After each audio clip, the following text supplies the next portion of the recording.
انت لو تعرفي حبيتك قد ايه وضحيت علشانك قد ايه ما كنتيش تعملي كده فيا. حسبي الله ونعم الوكيل فيكي. انا مش مسامحك ومش هسامحك ومش هقدر انسالك اللي عملتيه. انا قريت الرساله من هنا وسخنت بقى من هنا وقلت لها منك لله ولا ظلمه مفتريه. حسب الله ونعم الوكيل في اشكالك هم السبب في ان الرجاله المحترمه الرجاله المخلصه تجي لهم تروما ويأذوا بقى البنات الكويسه بعد كده. ما هو من اشكالك.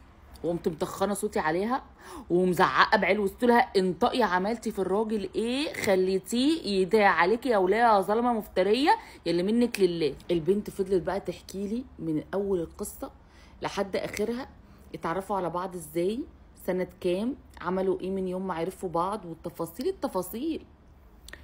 وكل ما بتحكي حاجه بقول لها ايوه هنا بقى المشكله، ايه بقى اللي حصل؟ الاقيها تقول لي انا ما اعرفش، انا مش فاكره، يمكن عملت حاجه وانا مش واخده بالي، اصل انا يمكن اوقات بتعصب، اصل انا اكيد ليا حاجات وحشه، اصل انا صعبه، اصل انا مش بسهوله حد يتحملني، اصل انا فيا وعليا، اصل انا جلد الذات بقى تو ماتش جلد ذات. فبرضه ما فهمتش ايه المشكله. قلت لها ايوه يعني هو برضه بيدعي عليكي ليه؟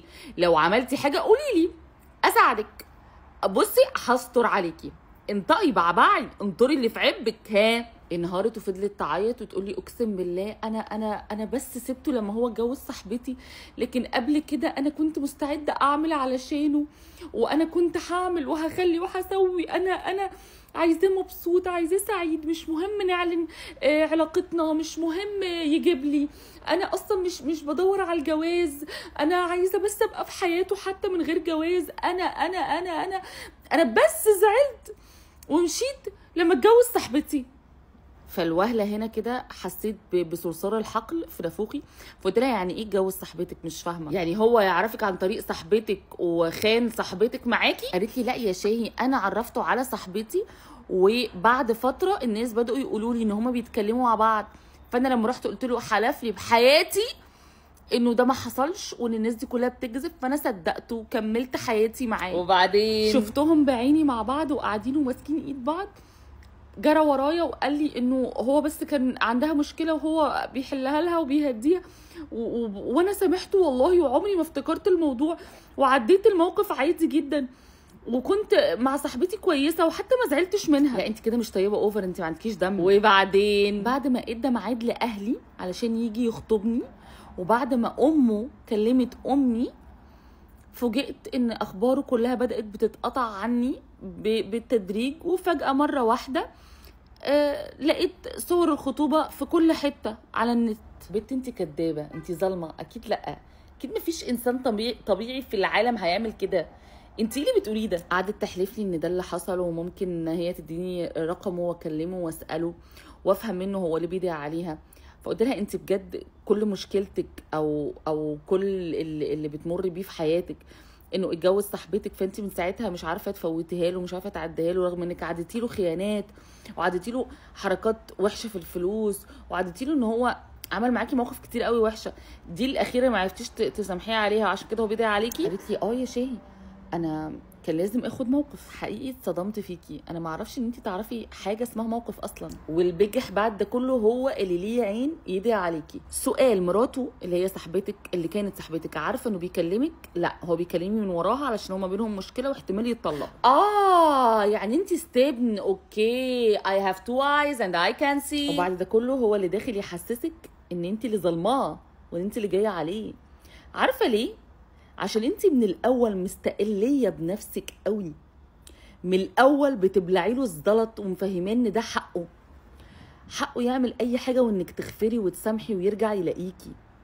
فلما مره مشيتي اعتبر ان انت كده اخدتي حق من حقوقه. ازاي تسمحي لنفسك يا هانم يبقى عندك كرامه وعزه نفس وتمشي؟ ازاي تسمحي لنفسك تحطي نهايه بايدك لقصتكم؟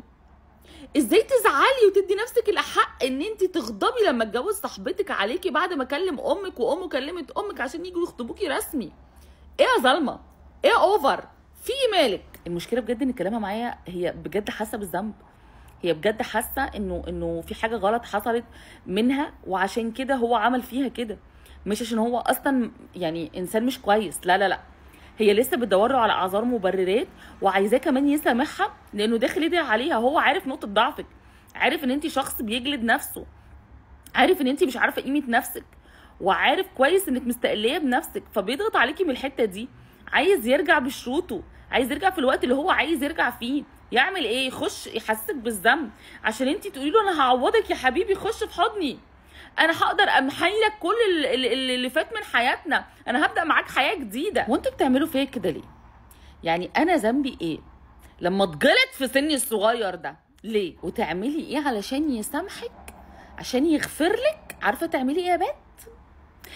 اخاف اقول لك لحسن يتحذر لي هذا الفيديو. اعملي ذكيه، اعملي واحده ناصحه ذكيه عارفه قيمه نفسها وبتحب نفسها. اعملي واحده محترمه طالعه من بيت محترم اهلها تعبوا فيها علشان هي تبقى الاساس مش استبن. حلو كده؟ عرفتي تعملي ايه ولا نعيد تاني؟ او اعملي خطه انتقام، انتقمي منه ودوقيه المر، وانتقمي من صاحبتك برضو، ما هي اصل هي خانتك بقى. يعني بصراحه مش قادره افهم ان انت عديتي الموضوع عادي كده. يعني بنت منك ليها، لو انت مكانها هتعملي ايه يا حبيبتي؟ قولي لها تعمل ايه.